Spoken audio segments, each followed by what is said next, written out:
What's up, Giants fans? We are back for another episode of the Blue Rush Preview, the New York Post Giants football podcast. The 7-4 Giants are hosting the 7-5 Washington Commanders at MetLife Stadium on Sunday. It's a meaningful game in December, so we're going to give you guys some meaningful content and definitely some meaningful insight. I'm going into the locker room, and I'll talk to left tackle Andrew Thomas, who's having himself a heck of a year.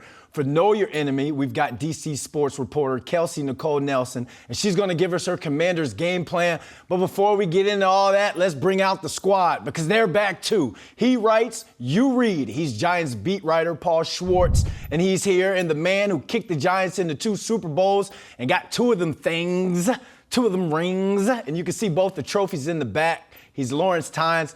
Paul, we didn't get the memo that we had to get super snazzy. We got outdressed by the kicker for this one. You know it's a big game when the kicker comes with that fire, baby. Well, I don't think we got outdressed by the kicker. I think I got outdressed by the kicker. Brandon, you're looking sharp. I mean, wait, you have that red, little pocket square there. Lawrence, let me see yours there. Let me see. Is that built in or is that something? That's a built-in, Paul. This is not in? folded. Listen. You got to take advantage of the common day suits that just put them in there. This is old, actually. I've had this for many years, but I don't get to play games and dress up anymore. So when I talk about football, I like to look nice. And as the great Brian Dable said this week, the season starts right now. So I am attaching significance to game day, as Coach Coughlin would say. Before we get into talking about the season starter right now, I just got to be honest with you guys. I got one of those little things that you put the pocket square in, and then you just drop it in to make it look. Hey, we're balling on the budget right here, baby. It's an advertisement, Brandon. Make sure they pay you for that next time. Hey, we got to get the Blue Rush podcast sponsored by these guys. But you're talking about the season starting right now. We're talking about stopping the bleeding. Paul, I'm going to go to you first on this one. The Giants lost the last 2. Still confidence in the locker room. How are you feeling about this team going into this matchup against the Washington Commanders, who have won 6 out of 7? Go in with your thoughts. I don't have to ask you guys, are you both sitting down, right? I see you're both sitting down.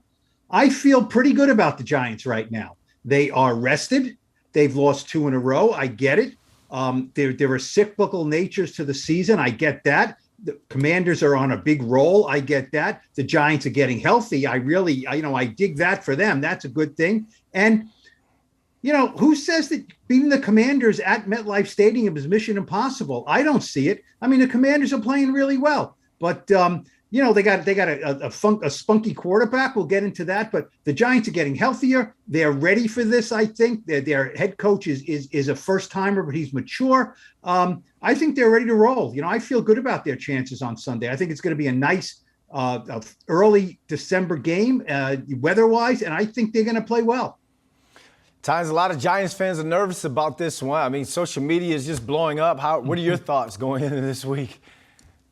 Well, for playing a team, it's a tale of 2 seasons, right? It's the Carson Wentz Commanders versus the Taylor Heineke Commanders. And quite frankly, they played better under Heineke, but the whole team has played better. This is not just a Taylor Heineke type of led resurgence of the Commanders. The Giants are healthy, right? We can contribute last week's loss to health. They were in that game, obviously had a lot of starters out. They're getting healthy at the right time. It seems like there's 5, 6, 7 guys coming back off the injury report. So the Giants are going to have their hands full. But listen, these are the games you want to play in. Meaningful games, tough games. This is going to be a tough football game against a great football team. Ron Rivera is a great coach, always about defense with his teams, and they're playing great defense. So Giants Nation should be on edge, right? That's what you want to feel as a fan right now. Your team is in it. So I'm looking forward to it. I know it's going to be tough, but anything worth having, as Coach Coughlin said, should be tough. I got to admit, guys, I'm a little conflicted on this one with the emotions. I try and be media and take my emotions away when talking about Giants football and what I feel about them. But, I mean, we're talking about a Washington Commanders team, again, 6 out of 7. They're gelling at the right time. November, December, January is when you want to be playing your best football. And I understand the Heineke madness, everyone. He's not doing much, but he is doing enough. And when it comes to this Washington Commanders team, they're not flashy, but they're functional. And that's the part that makes me so nervous if I was to be a Giants fan going into this game because they're pulling out wins down the stretch. Could this be, and Paul, this question is for you, could this be too much pressure on this Giants team when you're talking about they've lost 2 straight, now you're playing against a Washington team that's hot right now, you're at home in front of Giants fans who want to see a great product, especially they want to see better product than what they saw at the last home game against the Detroit Lions. I mean, could this be too much pressure on this team? Lawrence, you've been quoting your former coach, Tom Coughlin. What does he say about pressure? It's a privilege. Okay, thank you. No, it is not too much pressure. I mean, this is not a bunch of freshmen in college here going out to play. These are the New York Football Giants. They have Saquon Barkley. Everyone talks about, and we'll talk about the Commanders with their 4 first-round picks on the defensive line. Last I checked, how many do the Giants have? Dexter Lawrence, first-round pick. Kayvon Thibodeau, he's a front guy. He's a first-round pick. Leonard Williams, first-round pick. That's 3. That's not bad. Why can't this defensive front play as well or better than the Commanders? No, Daniel Jones is healthy. He's not wearing any braces anymore. I think he feels better, and I think that means he's going to run more in this game. I really do, to escape that pressure. I don't think this is too much for this team. Am I guaranteeing they're going to win? No. But I just think this game is being portrayed too much of, this is not the Washington franchise from Joe Gibbs and Joe Theismann here. This is a team that is playing very well. Do we think the Commanders are going to win 12 or 13 games this year? They're going to hit their mark, and I think this week is when they hit their mark. I feel good about the Giants. I really do. So telling the fan base, RELAX, relax. No, don't relax. Don't relax? Be into it. No, be into it. I mean, you know what? Look, for the last 5 years, they've been relaxed and they've been scouting the college bowl games for the guys they're going to draft with their first round. Don't relax. Be anxiety-ridden. Be into it. That's what December's for. But don't panic and think your team can't do it. I just don't see that.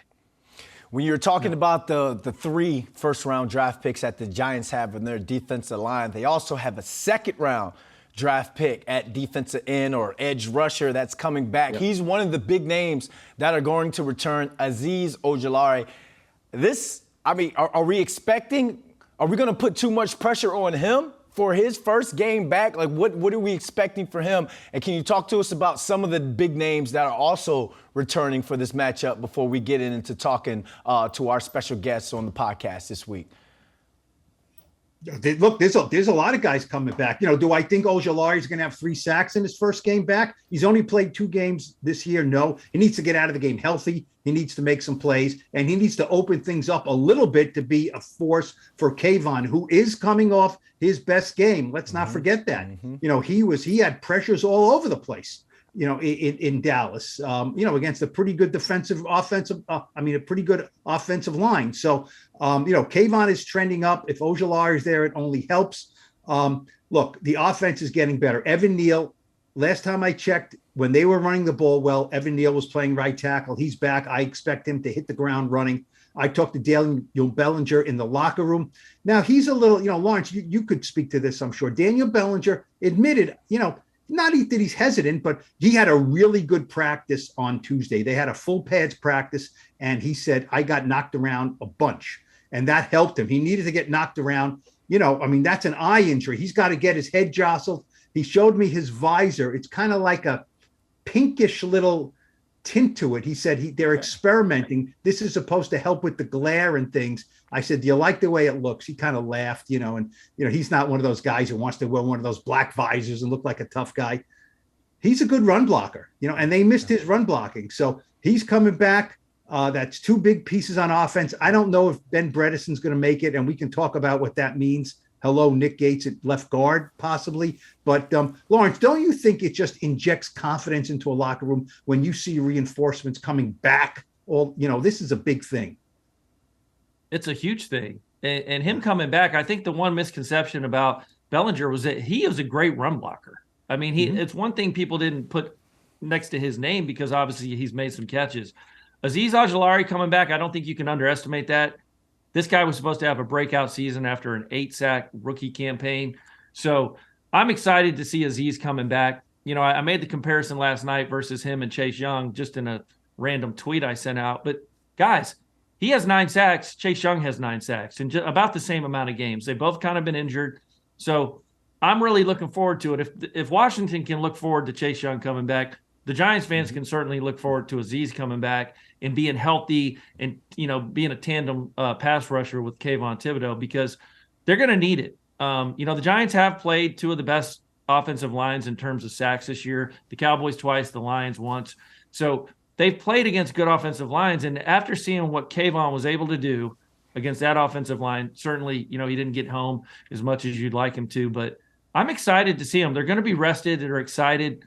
This is a division game. Those add the excitement, and they're playing meaningful football. I mean, I don't think you can ever underestimate what that feels like in the locker room in December. You're going to be hurt. Everyone's sore. You're banged up, but you still get a little extra boost knowing everything we want to do is right in front of us.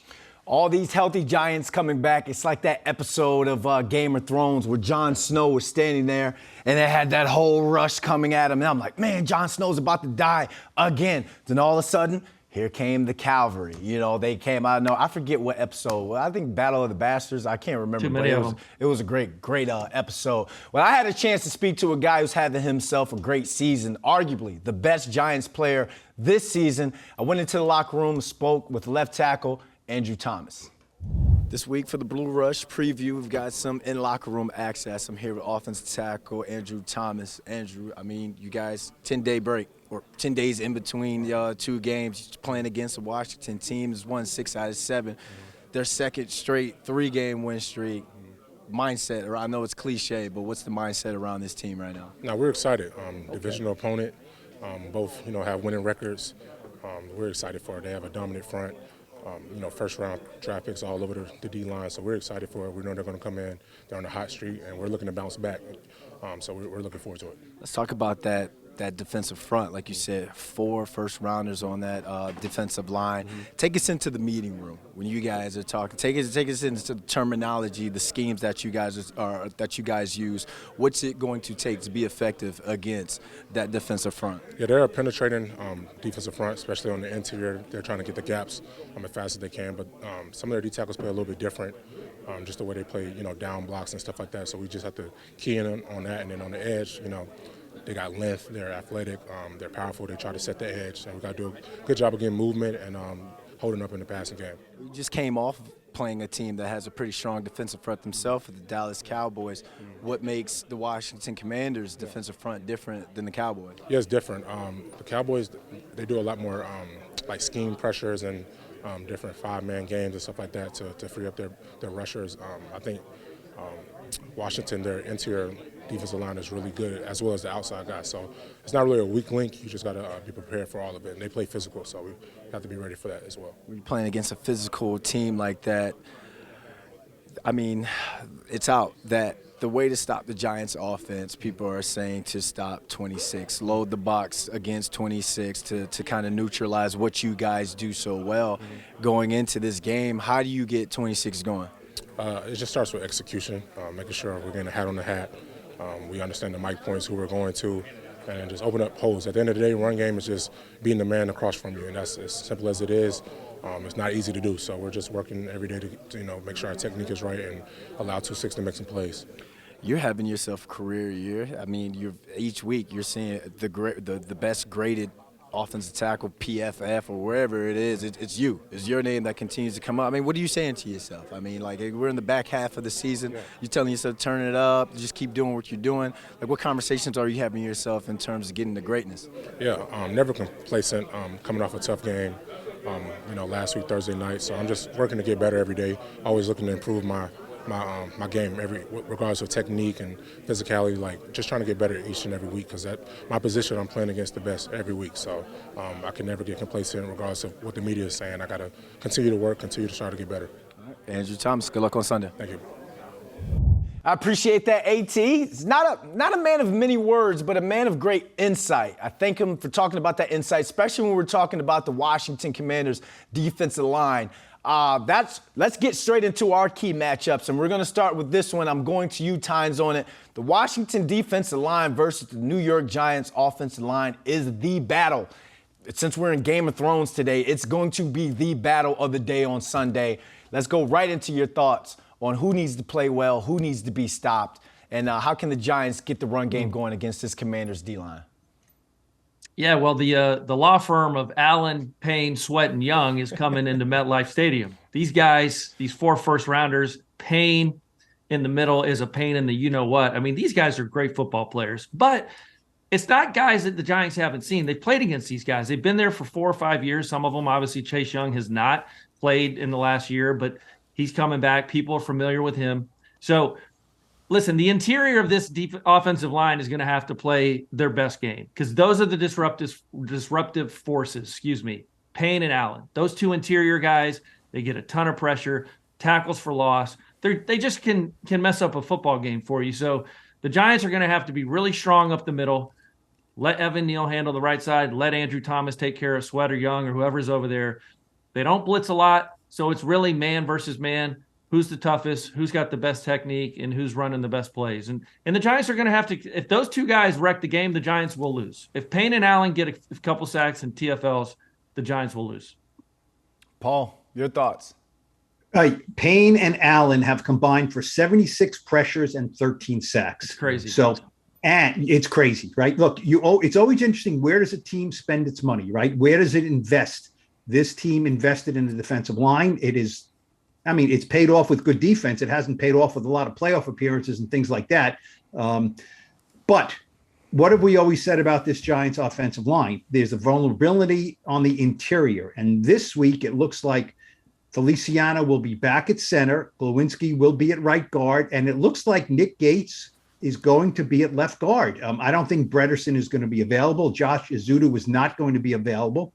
So, that is a real pivotal situation for the Giants. Nick Gates has started a couple of games at guard. He's been mostly a center. He played every snap at center in Dallas, did some good things, had some things that I think he needed to knock the rust off. Is he ready for this? Is a law firm. You mentioned the Washington defensive line law firm. Is this offensive line interior law firm of Glowinski, Feliciano, and Gates ready for this?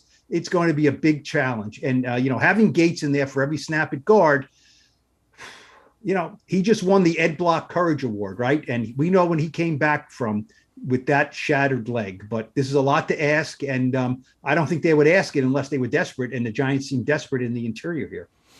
Well, these 2 law firms are going to have their chance to battle it out in court or in trial on Sunday because, if you think about it, when it comes to the Giants, they have to win this trial or they have to win this game with this Giants offensive line in this matchup. When you talk about what they do well, they run the ball, Saquon Barkley.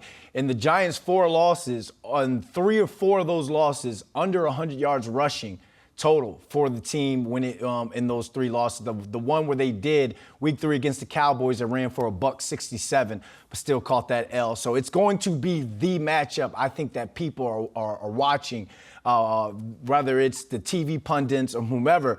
But I think the matchup, and I'm going into the next topic, the matchup that I think is the most underrated is the Giants secondary versus these Commanders receivers. We're talking scary Terry McLaurin. We're talking Jahan Dotson, who has only played in 7 games this season, but the man's a walking big play. And I think the guy that people don't talk about enough, the X factor, the utility guy, Curtis Samuel. So when we're talking about Adoree Jackson being hurt, is Fabian Moreau going to come back? Xavier McKinney is still out. This is going to be on the Giants' defensive line to create some sort of pressure to help out on the back end. Times I think about it when it comes, I think about it and I liken it and compare it to the Giants' defensive line in 2007. The secondary with Webby, Sam Madison, James Butler, Jabril Wilson, Kevin Dockery, it was good secondary. Good secondary, but I wouldn't say people wouldn't call that a great secondary. They got pressure with that defensive line. So I think it's going to be a game where the Giants' defensive line has to have a strong game. But when it comes to this secondary, you're playing against a receiving core that are, I think, overall better than the Cowboys' receiving core. Yeah. So this is going to be a huge game for the secondary. Paul, I'm going to go to you first. Who do you think needs to step up, or how do you see the Giants secondary matching up against these Commanders receivers? You know, it's funny. I've been talking about how bullish I am on the Giants, and now we're talking about the matchups, and I'm not liking them. So that's disconcerting to me. Look, Fabian Moreau, I think, is going to be back, and Fabian Moreau was a guy who they picked up, you know, at the start of the season and put him on the practice squad, and now he is the guy that's got to come back and be the number one cornerback. You know, Dory Jackson's not ready to come back yet. Aaron Robinson might not play again this year. So, look, it's going to be the crew, right? It's going to be Nick McLeod, and it's going to be Fabian Moreau, and you know, I don't know who else. It's going to be just a bunch of guys who are going to fight and claw. Cordell Flott, I think, is going to be activated off the out of the concussion protocol. Look, guys, one thing I saw Xavier McKinney in the locker room, right, and he's got his left hand. It's bandaged up a lot. You know, it doesn't look, you know, his fingers and everything, it looks kind of all bent. I can't see through that padding and things, but he's not coming back anytime soon. So, you know, there's no cavalry charge there at all with him coming back anytime soon. It's a tough matchup. And, you know, Julian Love is going to have to play, eat his Wheaties and help out a lot of things. And you're right. They have to get a lot of pressure up front. There's no question about it. They got to bat down some of those Taylor Heineke passes. He's 6'1". They got to get their hands up and knock those balls down. Times I see you itching to jump in. They shouldn't. This wide receiver core should not scare us. You respect all, fear none. But Fabian Moreau's obviously seen McLaurin a lot, right? I think they were almost drafted together. They've practiced against each other. So that's actually a really good matchup for us. He's a great player. He's going to make his plays.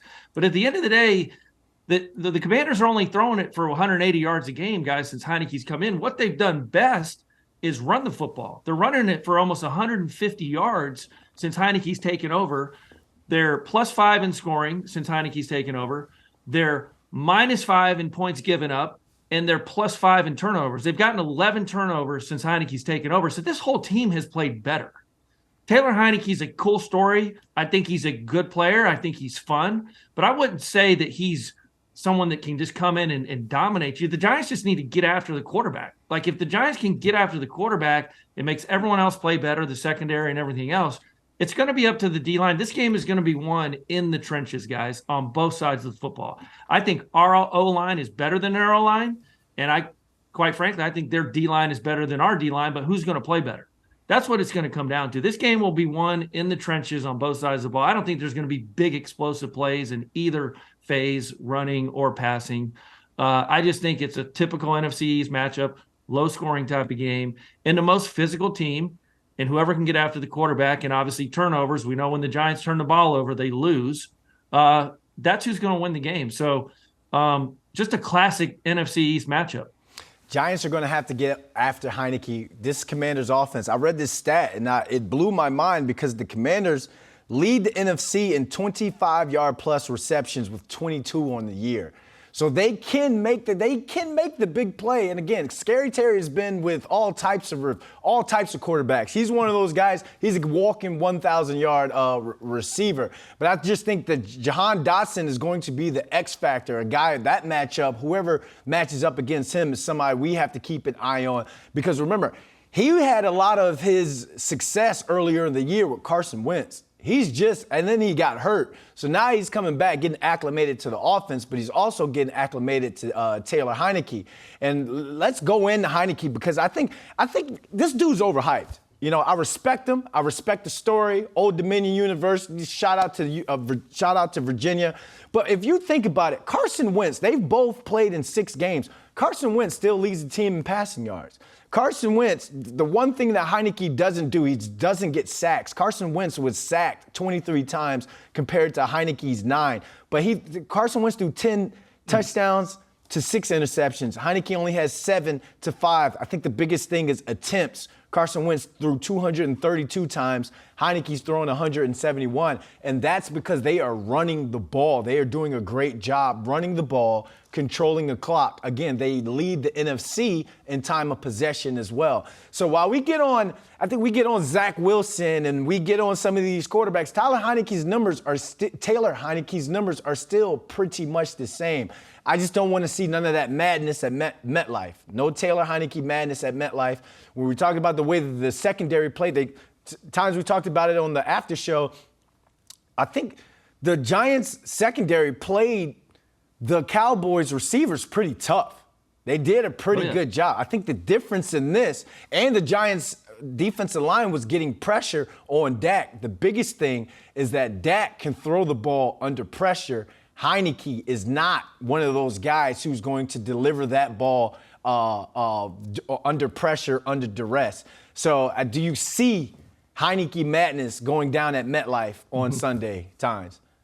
He's a fun player. Listen, I respect the hell out of him. Yeah, we do. But having said that, he will throw the ball up in the air. So the Giants are going to have to make a play on the ball at some point in the game. I don't know when it's going to happen, but he's going to throw you one or two. You better make a play because this game's going to come down to turnovers and running the football. I don't think it's going to be a big passing game for either team.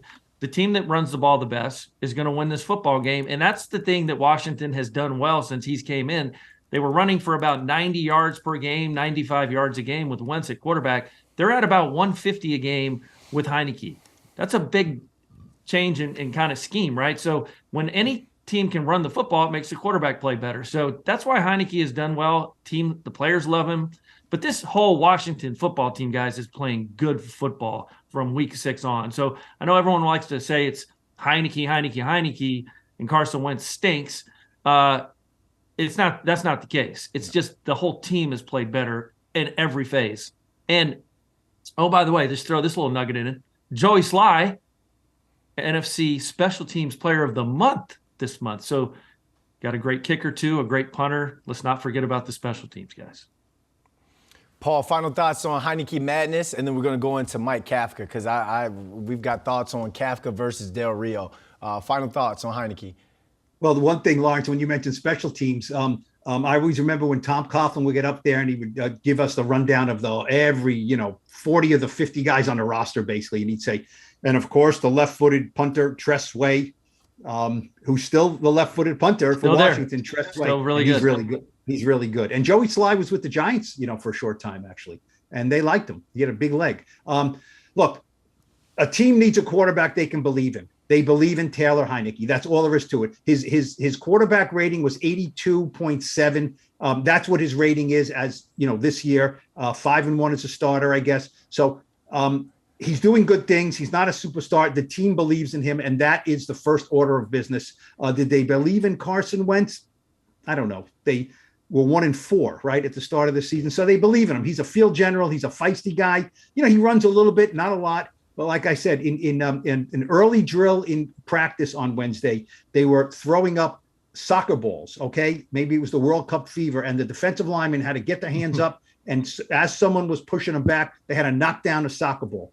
They got to knock down these footballs, not soccer balls on Sunday. Like I said, they got to get in the passing lanes with this guy. You got to take advantage of what he is not, which is tall, and, make him throw it in and around you, and obviously – they got to do a good job on the run. Look, if the Giants can stop the run, Taylor Heineke, I don't think he's going to beat him by throwing for 350 yards. You said, Paul. It's a big if. They have not done it all season long. Correct. So we'll see. Yeah.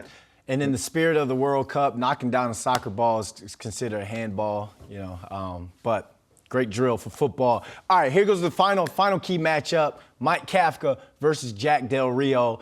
Times, I'm going to go to you first. How or what does Mike Kafka need to do to call what you would think is a successful game? He's just going to have to get the run game going. That's it. I don't know how he's going to do it, how he's going to figure out against this defensive line, this front seven that Washington has. But if we can't run the ball, again, the Giants can't win. They don't have enough in the passing game. If they can run the football on Sunday, they have a chance. And like Paul said earlier, they're rested. You're getting some guys back, some players back. Evan Neal's a tremendous run blocker. You're getting kind of, a Nick Gates at guard and maybe Feliciano back at center. The Giants can't run the ball. I don't care who the front is. They shouldn't either. There's great players all throughout this league, but the number one thing they're going to have to do is get the run game going, because we've seen what that's done to this team the last 2 weeks. When they can't run, guys, they lose. If you can't run the ball, especially this football team, they lose. He's just going to have to get creative a little bit, but still run your best plays. Run the play you ran 7 times in a row against Jacksonville. Right? Every team has a bread and butter run play, left, right, same play, left and right side. Run that play, establish some dominance, and get going. But otherwise, I don't know. I think start getting the running game going early and see what happens. It's going to be a slugfest, guys. This is going to be a tough game for both teams. Paul. Look, I wrote earlier this week in the Post, Daniel Jones, Saquon Barkley, they're healthy, right? They don't have contracts for next year. They need to play well. I mean, this is the stretch run, right? That's the quarterback and the star running back. And Daniel Jones, when I think of these games, sometimes I think, what stat am I going to look at after the game and say, that's it? And I think I'm going to look at rushing yards allowed.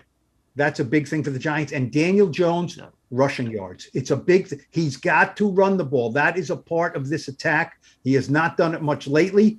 They said Daniel had some options against the Cowboys. I don't think they thought that was a great matchup for them there. He's going to have to run the ball. You're going to have to make him another threat, okay? He is going to have to soften up that defensive line. They've got David Mayo starting at inside linebacker, okay? Remember him from the Giants? So if you can get outside contain here, you can get outside that front four, there's going to be room to run. Daniel Jones has got to do it. Then, okay, now he gets a 16-yard run. Now he puts it in Saquon's belly. Is he going to keep it? Is he not going to keep it? All of a sudden, Saquon butts it inside, running off, massive Evan Neal, and he gets a 20-yard gain. They've got to do it, okay?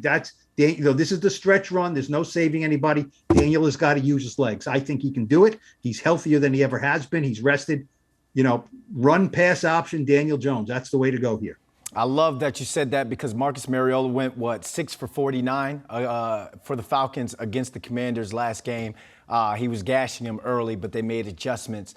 And I want to see shots. I want to see some down-the-field shots. You had that early completion to Darius Slayton against the Cowboys. Didn't throw the ball to him down the field in that second half. All right, so you've seen how the law firm of Tyne Schwartz in London feels about this up-and-coming matchup on Sunday. It's time to see how the Commanders feel about this game. I had the privilege to speak with DC sports expert Kelsey Nicole Nelson in this week's Know Your Enemy.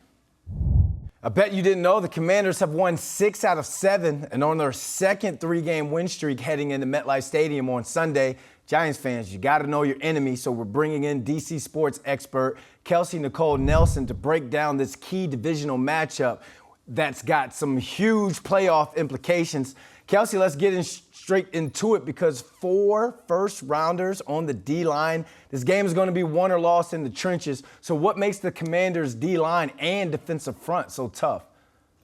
Well, first off, Brandon, thank you so much for having me. Though I took a little offense talking about enemy. I know I'm in enemy territory, but I come friendly before the game, all right? We're friends before the game. But as you mentioned, we're friends for now, Brandon. But as you mentioned, this defense is what needs to be talked about. This defense took a major turn after that primetime game against the Chicago Bears, which really began this Washington Commanders win streak. When you look at this defense now, you're looking at a defense that's 8th in yards allowed, 10th in points allowed, 10th in pass defense, and 8th in run defense. And yes, a big reason why is that defensive front. So one of the reasons why, of course, Jonathan Allen, Captain Jonathan Allen, playing lights out of football, doing the job that needs to be done. One of my favorite plays of the entire game, he takes down Marcus Mariota, helps him back up and says, hey, I like you a lot, after he just sacked him. And remember, this is a defense that was able to hold the Atlanta Falcons to a mere 13 points and was really able to stop the Falcons going in that second half, was really able to help the Washington Commanders get that win. But then also, we call them the dangerous duo here in Washington, Jonathan Allen and Daron Payne. And let's remember Daron Payne playing on a contract year, and he's playing like he wants that money. That game-stealing interception that Kendall Fuller got, a big reason why was because Daron Payne put those hands up, tipped that ball, and then Kendall Fuller, he was able to clean up the rest of that and obviously secure that football. And then they're really making opportunities for other guys. I know everybody wants to talk about the defensive front, and we know how well they're playing. Montez Sweat, another guy that deserves recognition coming off the edge of that defensive front. Montez Sweat has been special, and he continues to climb the franchise's all-time sack list, which is really exciting. He's also team leading in sacks, which I think is very exciting for this defense as well. If I'm Scott Turner, if I'm Jack Del Rio right now, I'm excited about what this defense has brought to the field. And then Taylor Heineke in his post-game interview, what did he say? He said, I'm thankful for that defense. I felt like we left points on the field, but that defense is really why Washington was able to beat the Atlanta Falcons. That's why they're sitting at that last place seat right now in the NFC as we look at playoff contention. And right now you have a red hot Commanders team that's looking forward to playing the Giants on the road at MetLife Stadium. So lots to be excited about. And then also, let me just say, the defensive front helping to open opportunities from other guys like James Smith-Williams and Casey Tuchel. Jamin Davis, another guy that deserves recognition as well. Yeah, I mean, we've been talking about that defensive front a lot, but I don't think a lot of people have been talking about the Commanders' run game. We're talking about a run game that racked up 176 yards with 5 different ball carries against the Falcons. Yeah. So would you say that this is their identity on offense and how they've been so deadly running the rock?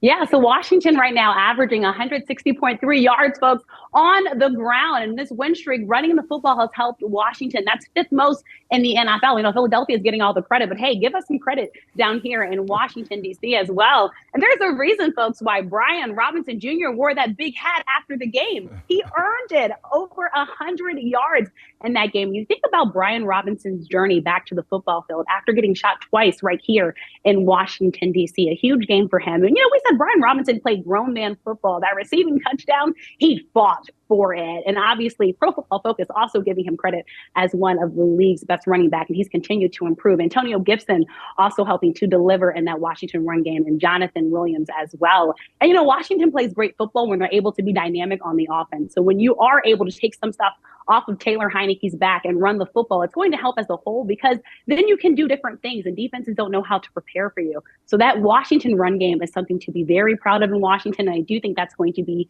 a key to their success going forward. Now, I know the Giants is not going to be an easy test to do that against, but if they can continue this momentum and help to control the time of possession on that clock, that's what running the football is going to do, which makes us all the more excited about what's really been spurring up here in Washington. But again, Brian Robinson Jr., just that comeback story for him, and he continues to push the envelope and evolve. You've got to like what you're seeing right now from Washington on this run game. And again, helping that offense just be more dynamic. Yeah, Giants rely on their run game as well, but you mentioned the name Taylor Heineke.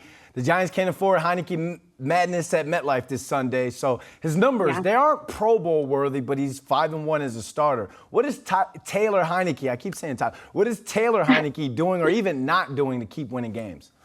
Don't worry about calling him Tyler. You know why? I said because he's earned now to be called Taylor. Before, nobody knew who he was. They didn't know if he was Taylor, Tyler. You know, who's this guy coming out of ODU? And once again, his number is called. Carson Wentz goes down. He's hurt. He fractured that finger. And then Taylor Heineke's number is called. And let me tell you why folks like Taylor Heineke in Washington, because he gets the job done. It might not be the prettiest. He's not Patrick Mahomes. You know, we always talk about his arm strength, but he's been able to get guys involved in this offense. You know, we love that his number one receiver is Scary Terry, one of the best but most underrated wide receivers right now in the football game. But also Taylor, again, he's able to get those first downs. He's been able to help his team fight for those third down conversions, help them control the time of possession. And Taylor's the guy that you have to like, because look how he's helped to turn this team around. This is a team, as you mentioned, they won 6 of the last 7 games, and they really put up a fight against the Minnesota Vikings. Kirk Cousins was almost not about to be wearing those chains around his neck after that game, obviously, you know, but the Commanders just falling just short. But all of a sudden, you know, and the Commanders are also a team, let's remember, folks, that have so much that they're dealing with off of the football field. But Taylor Heineke has helped us focus on football in Washington. This is a Washington team that has been through a carousel of quarterbacks. And we keep saying that's the position we need to get right. But it feels like Washington hasn't got it right. Once again, Carson Wentz was supposed to be that answer. Folks, Carson Wentz right now is on the sideline for this Washington team, and actually one of Taylor Heineke's biggest supporters, which I think has also been very special for Taylor Heineke. But Taylor Heineke is able to air the ball out when needed, and he's able to protect the football. But that is the big question for Taylor Heineke, I think, as we move forward. He's playing good football, but sometimes he forces that ball and it makes us scratch our head, and he sometimes had those turnovers. If he's able to clean that up, I think Taylor Heineke can be the guy that Washington can rely on the rest of the season. And let's just put to rest bringing Carson Wentz back in. He's making it work in Washington. The momentum is moving in Washington. And right now, fans have nothing but to be excited about Washington. And the legend of Taylor Heineke, some fans are calling him because what he's been able to do to get this offense moving and going. He deserves partial credit for Washington's win streak and success thus far. All right, final thoughts, 15 seconds. The Commanders win this game if, fill the blanks. If they can protect the football, folks, we can't have any turnovers. And also the defense, we're going to need them to force turnovers. Kendall Fuller has had a turnaround season. If he can keep playing this great football and force a turnover to Daniel Jones, watch out for the Commanders, folks, and they just might get into that P word, the playoffs. And lots of folks here in Washington will be very excited and happy for that. Thank you for that, Kelsey. She said everything that we already know, guys. We got to neutralize that Commanders front line, especially on that defensive line. All right, it's time for the predictions. Tynes, I'm going to start with you. Nice and tight on this one. Washington takeaways, 1.5. Go. Well, they haven't had many since Taylor Heineke's came in at quarterback. The Giants don't get many on their side, although they have had a lot of their turnovers in home games. I'm going to say yes, the Giants make them turn the ball over more than 1.5 times at home because the Giants have obviously done a good job there getting 2 or more in 4 of their 6 home games. So I'll take the Giants over here. Paul? I'll take over also. I think they can get 2 turnovers. I think Heineke will put one up for them. I think they can get a fumble somewhere. Maybe something on special teams. Yeah, like I said, I'm a little bullish on the Giants, and I think part of that is they can take the ball away. They don't do a great job of it. I don't think 2 is too much to ask. Yeah, I got the over as well. I think it's going to come down to the flow of the game, the momentum. If the Giants can keep the momentum on their side, then instead of getting a pass deflection or a drop interception, they should be able to catch at least one, and then maybe Kayvon or one of the defensive linemen get to Heineke, strip sack, whatever. They're just going to need that. They're going to need takeaways in this game. Washington sacks, 2.5. Paul, go. Over. 3 sacks is not too much to ask for this Washington front. Daniel is gets the ball out, but he doesn't get the ball out quick like some other guys do. I think that's an over, and I think they can live with that. As long as he doesn't fumble the ball, Daniel Jones can be sacked 3 times and the Giants can win. Tynes.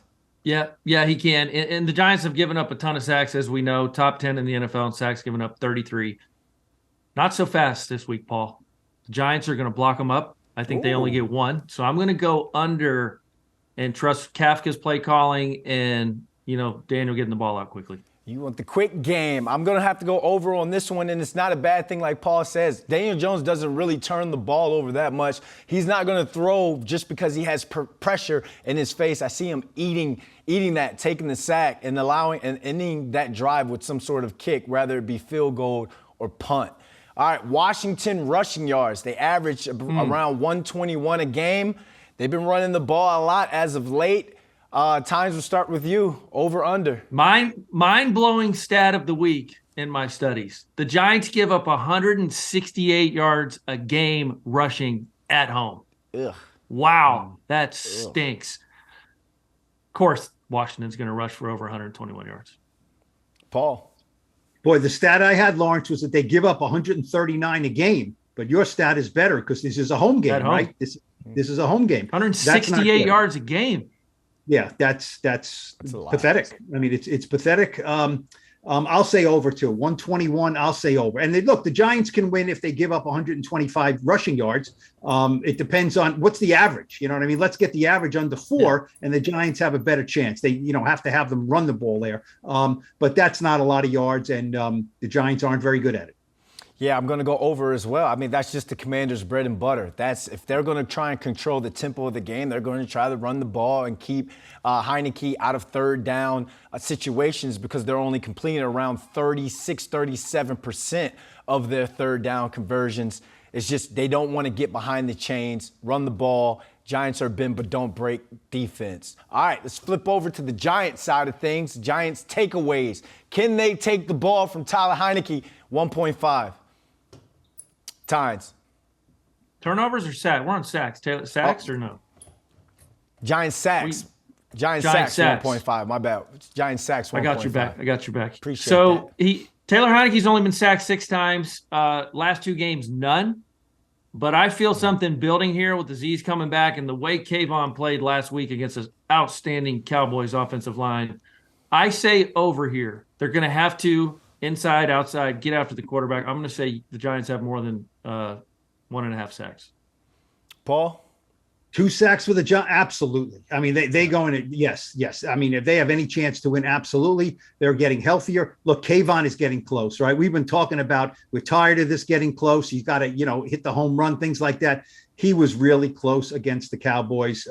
He'll get a sack this week, I guarantee you. Yeah, I'm going to go over as well. And I wish we can count holding penalties as sacks. That should be some sort of new stat, because if you're still getting 10 yards, you're going 10 yards back. That's a sack to me. But, yeah, I'm going to go over. Giants defensive line, they're there, but they haven't gotten there. I think this could be the game where they do that. We're going to skip Giants takeaways because we already did that. So we're going to end, and, of course, my favorite, New York Giants receiver will have over or under 81 yards. Do we get an over or do we get an under on this one? Paul, go first. Are we counting Odell Beckham in this category this week or no? Odell will get 81, definitely. No, I say under.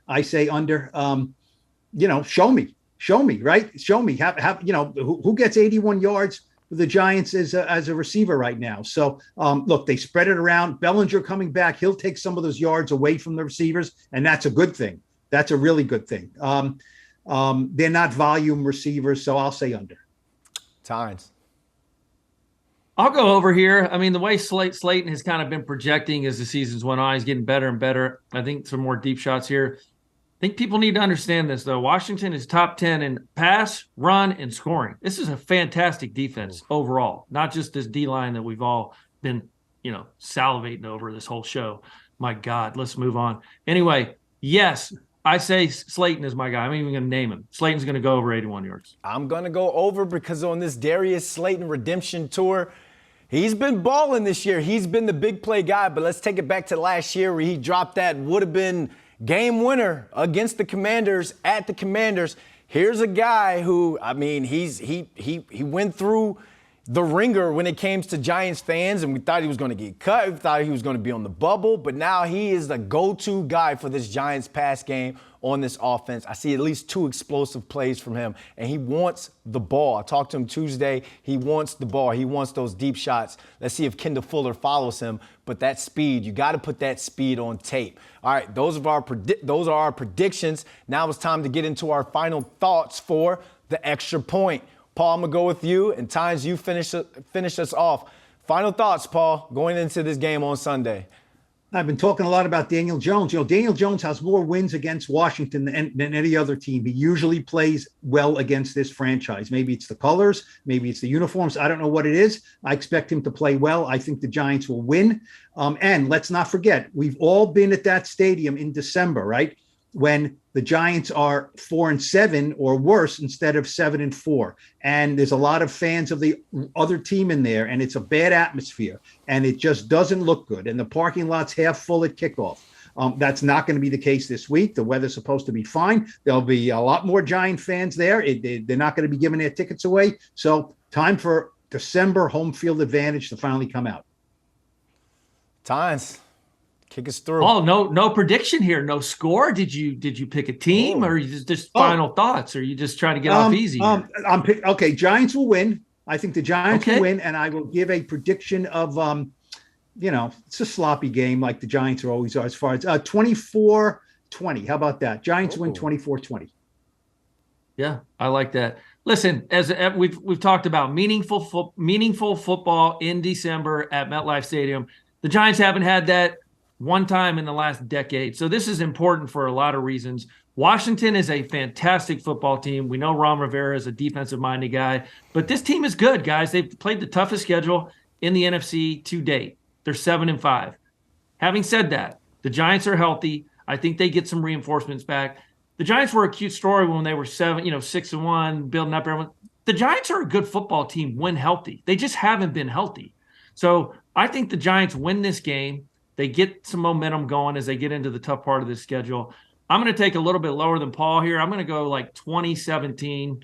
not necessarily a field goal at the end, but the Giants will win by 3. Another slugfest here in the NFC East. It's against 2 good teams. And, oh, by the way, the Giants play them again in 2 more weeks. So give me the Giants here at home. I want to thank everyone for watching and listening to this episode of the Blue Rush Podcast, our New York Giants show. Please subscribe to Blue Rush on Spotify, Apple Podcasts, or wherever you get your podcasts. Make sure to follow New York Post Sports and SNY's YouTube channels for all videos from Blue Rush. New episodes of the show drop Monday morning following Giants games and Thursdays previewing the week ahead. For Paul Schwartz, Lawrence Tynes, I'm Brandon London. And we're going to catch you guys on another episode of Blue Rush.